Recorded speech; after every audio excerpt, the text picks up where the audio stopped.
Maganda at mapagpalang araw po sa ating lahat.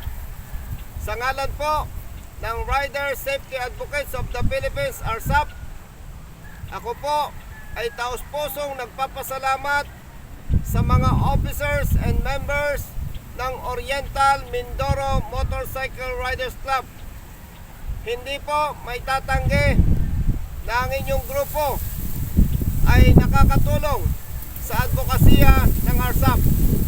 Ang inyo pong ginagawa na pagtataguyod ng kaligtasan ng bawat kasapi at protection sa mga ito, maliban sa inyo pang mga ibang gawain, ay tunay po na nakakatulong sa ating advokasya.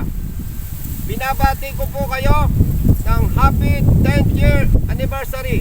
Mabuhay po tayong lahat. Maraming salamat po.